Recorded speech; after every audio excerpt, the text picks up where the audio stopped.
Well, thanks to the pandemic, my local libraries, both public and college, are shut down, so I can't get that much research done. And as for you, I'm sure you're trying to catch up on various things, like packing more reading into your day, or at least you're telling yourself that you will. So why don't I do something that might help both of us and do one of those top 10 lists that almost every channel on YouTube does now and then? A list of my favorite history books for casual reading, or my favorite pop history books, whatever you want to call it, is something I've been planning to do for months now.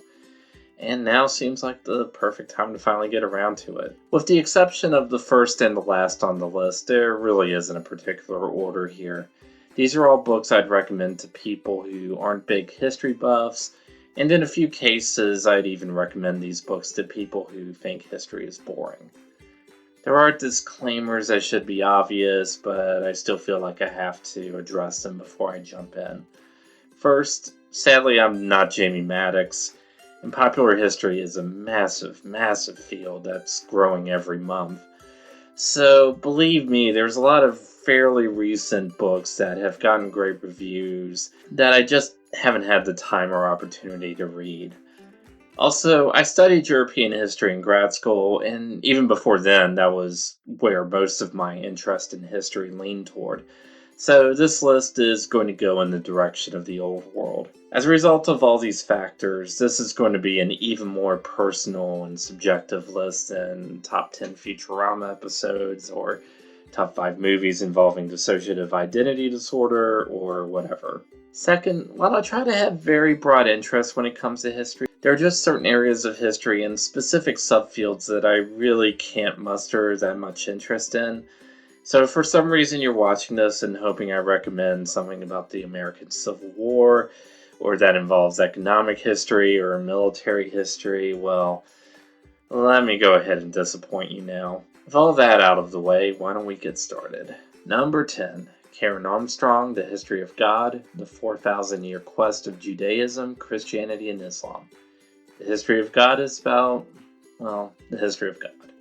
Specifically, the capital G God of Judaism, Christianity, and Islam.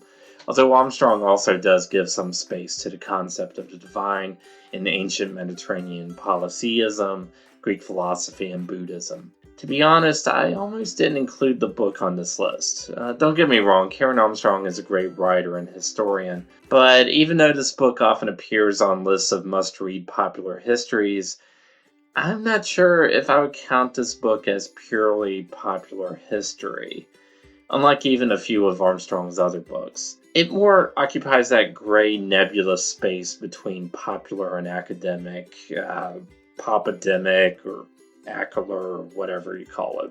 Don't get me wrong, the book is engaging, but it is pretty scholarly and gets into the nitty-gritty of intellectual and theological history.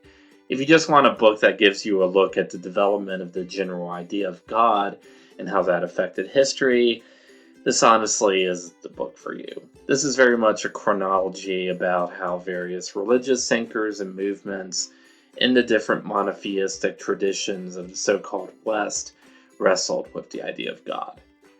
And even as someone who does more philosophical history, even I get a little bored with the extremely esoteric and nuanced theological controversies that Armstrong documents. That said, though, if all that doesn't sound too bad and even sounds intriguing, then this might be the book for you. I definitely recommend it to anyone who is a believer and is studying to join a clerical group or is a member of some kind of clergy. Armstrong manages to be thoughtful and unbiased about her subject, yet also not at all detached.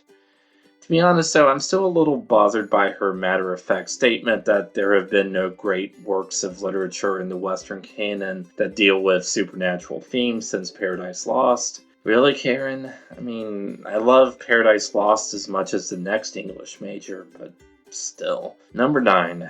Deborah Bloom, Ghost Hunters, William James, and the Search for Scientific Proof of Life After Death.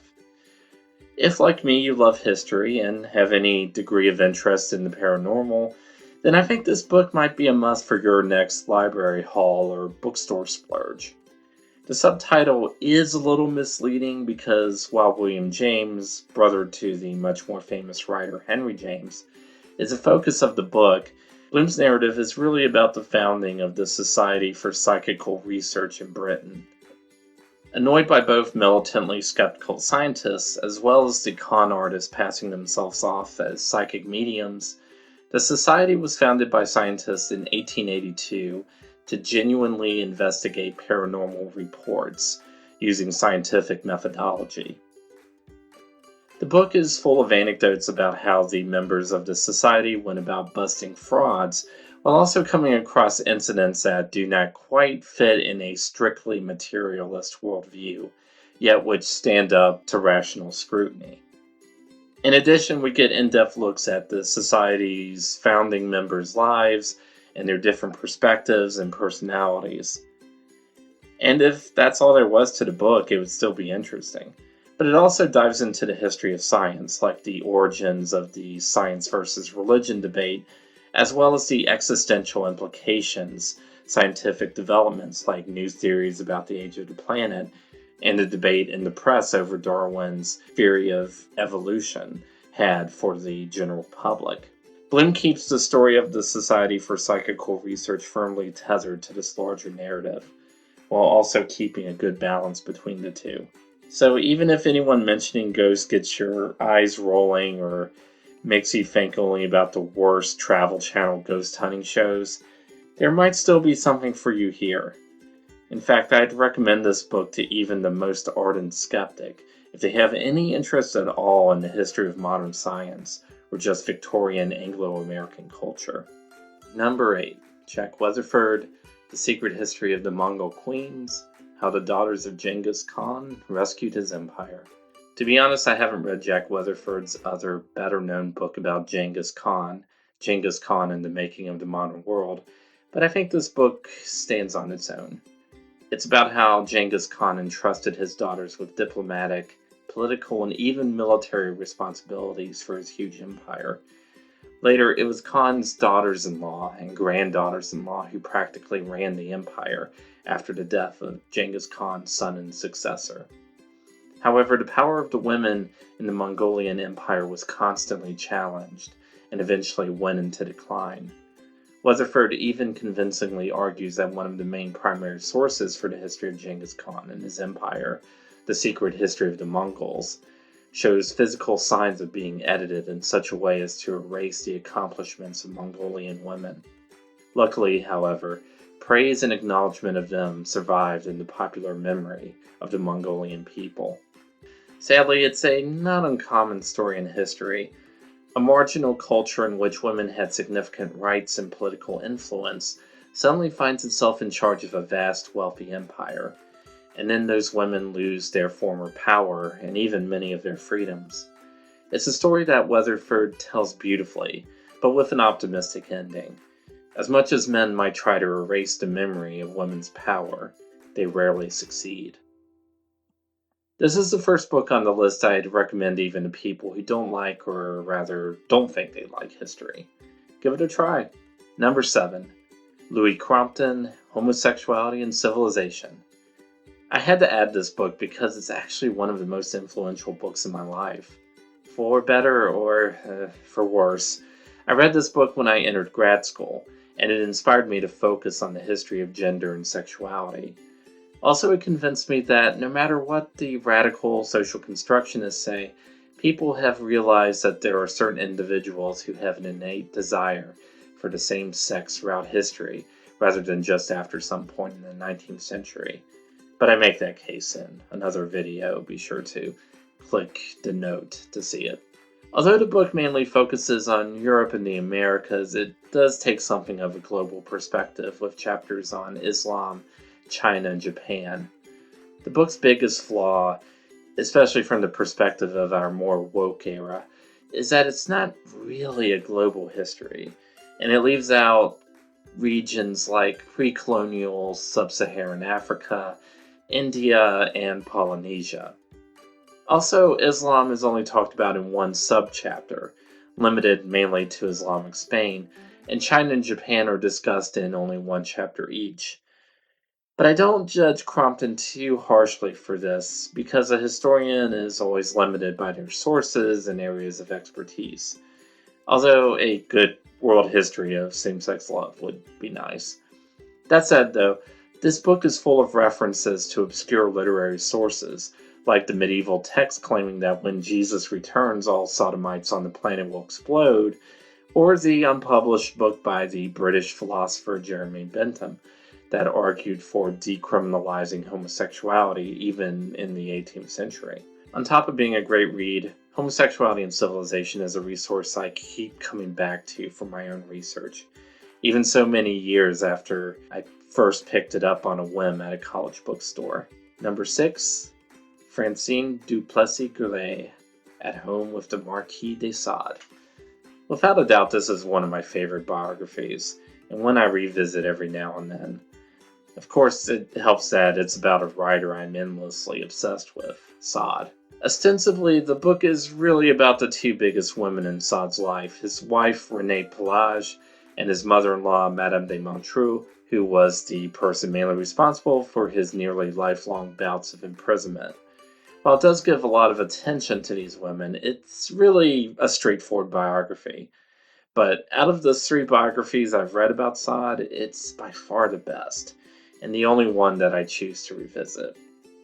Like any good biography of, as they say, a problematic person, and they don't usually come much more problematic than Sade, the tone is sympathetic without glossing over or downplaying the nasty side of Sade's character, like his narcissistic, almost childish treatment of his wife, or his genuine aristocratic snobbery that really caused him to view sex workers as less than human. At the same time, Duplessis-Gray weaves in discussion of Sade's works, like the frankly bizarre and borderline unreadable 120 Days of Sodom, into her narrative of Sade's life seamlessly.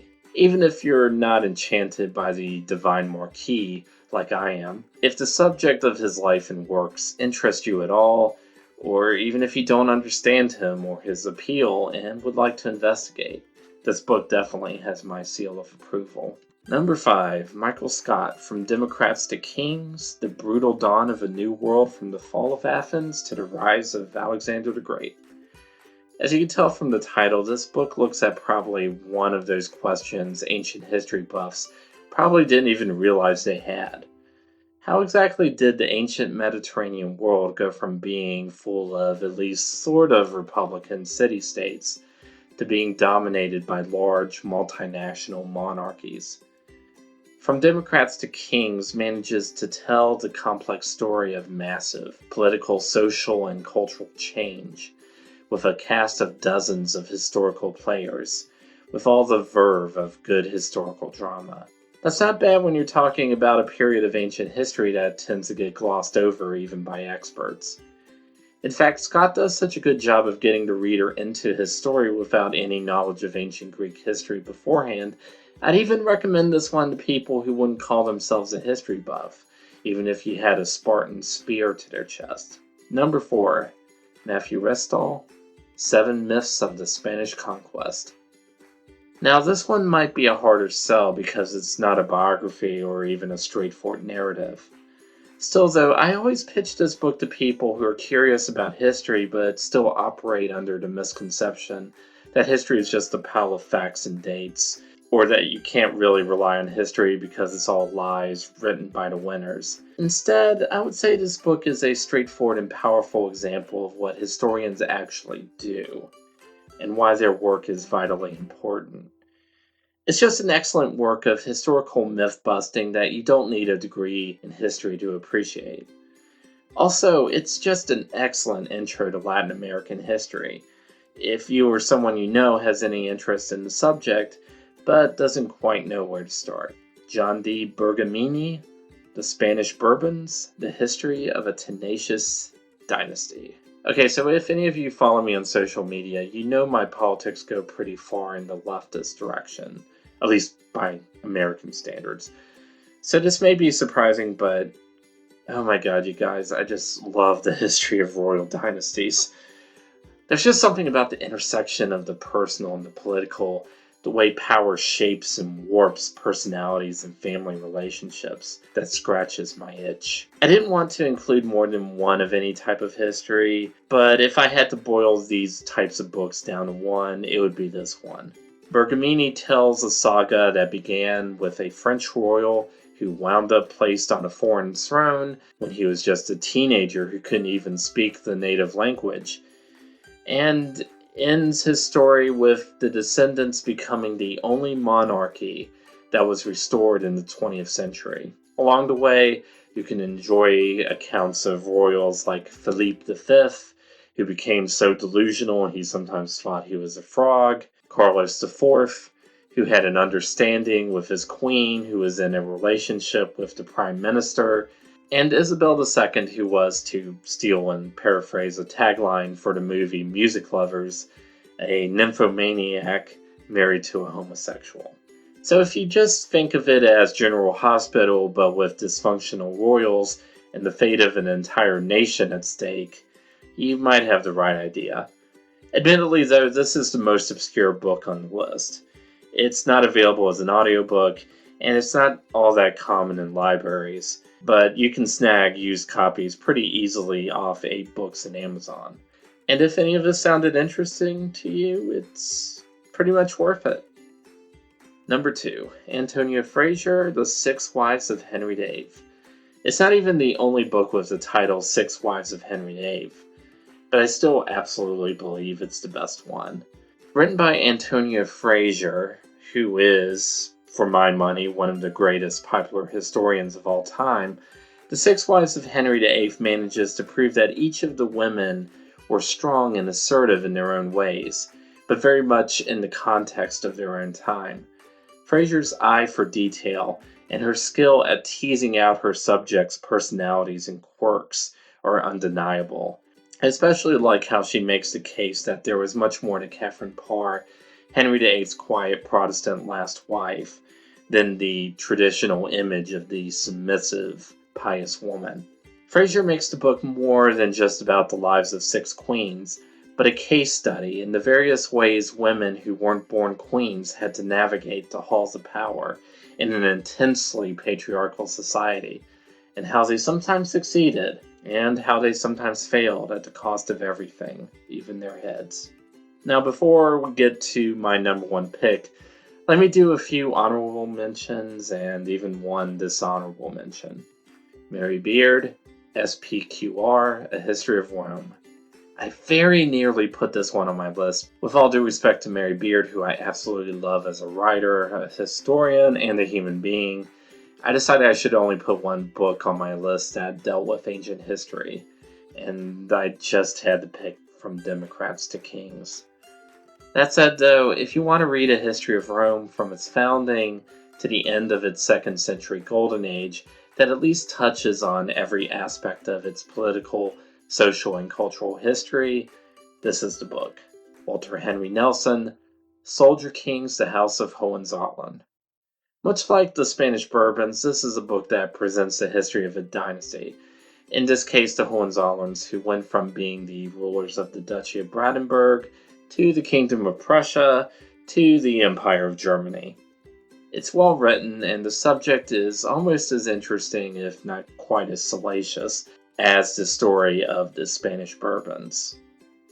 Although that said, Frederick the Great's father, the bizarrely abusive and psychotic Frederick Wilhelm I, will fill anybody's quota for eccentric monarchs. I just have a little bit of a grudge against this book because it completely discounts any proof of Frederick the Great's homosexuality, saying instead that he was uninterested in women because of a botched operation for venereal disease. I mean, come on, Frederick had a statue of Ganymede in his library, for God's sake. But I digress. Natalie Zeman Davis, The Return of Martin Guerre. A victim of its own fame, this book is so well known that I actually felt like I should include it. Based on a real-life 16th century case in which a Basque soldier named Martin Guerre disappeared for years and returned, only to be exposed as an impostor who lived quietly with the real Martin Guerre's wife for 3 years. The Return of Martin Guerre is taught in history classes, and has a real French language movie based on it. So it didn't need my tiny little channel to signal boost it, but if you haven't read it, it's worth checking out. Now here's the dishonorable mention. Veronica Buckley, Christina, Queen of Sweden, The Relentless Life of a European Eccentric. Unlike what you might expect from a YouTuber, I will never do a top 10 pop history books I hate list. Mainly that's because I haven't read that many bad histories, and the ones I have read were just either because the approach or something about the writing style didn't jibe with me, or the topic was something that I couldn't muster any interest in. Like this book, for instance. I'm sorry if you liked it, I just didn't get it. That said, there is one book I hated so much I have to seize any excuse to bring it up and bash it. It's actually not badly written, but this is still the worst history I ever read. It's also the first biography I ever read where the writer seems to have nothing but scathing contempt for their subject. I mean, I've actually read histories of Hitler that were more even-handed than this book. Seriously, Buckley takes every opportunity to diminish the intellectual accomplishments of Christina, and she interprets almost everything Christina does in the worst light possible.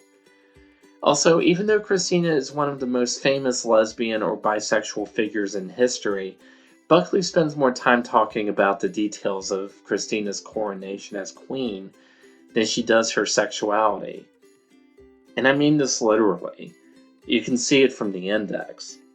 It's not just this book either. I skimmed through Buckley's book on Madame de Maintenon, Louis XIV's last mistress and secret wife, and there she argues that Maintenon actually wasn't that religious. This doesn't sound too bad unless you know something about Madame de Maintenon's contributions to history. This is the woman who is one of the leaders of the pious faction at Louis XIV's court, and who got Louis XIV to give up his hound dog ways. Buckley argues that woman wasn't really religious.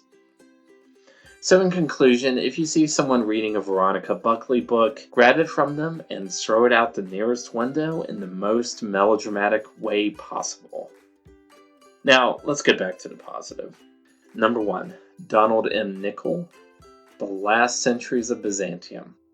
If Homosexuality and Civilization made me want to study sexuality and history, this book made me think about becoming a historian in the first place. I picked it up my freshman year of college when I was going through a medieval history phase. Mostly, like a lot of people who get into European history in the English-speaking world, I was really into the Wars of the Roses and the Tudor era. But some impulse made me pick up this book at some point, and I wasn't disappointed.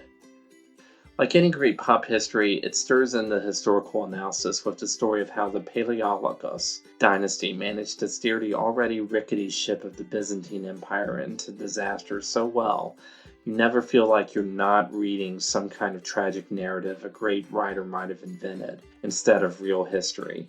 And indeed, Nicol makes it clear that this story is a tragedy, a tale of lost opportunities, petty squabbles, religious bigotry, and all too human selfishness that finished off what was left of one of the longest-lasting empires ever.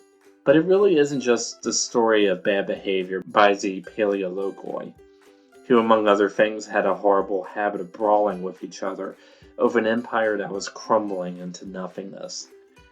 It's also the drama of a dying civilization, featuring the struggle of Orthodox Christians to preserve their spiritual identity and pride against the pressure brought to them by the increasingly powerful Catholics of Europe. The revolt that briefly turned the northern Greek city of Thessalonica into a republic, and the story of an emperor who traveled across Western and Central Europe, as far away as England, to beg disinterested kings to help his empire from being completely consumed by the Turks. And those are just a few of the many exciting subplots in this book. Like the Spanish Bourbons, this book might be a little hard to find, and your best shot might be to get a used copy online. Still, if you would want to read an important and dramatic, yet rather obscure period in history, or you want a book that might possibly convert your nearest Game of Thrones fan into a history buff, give it a shot. Anyway, that's my list. Feel free to recommend any of your own favorites in the comments and be sure to subscribe. After going on a bit of an unplanned hiatus, I have another video essay that involves the fall of Byzantium in the works. In the meantime, stay safe, everyone.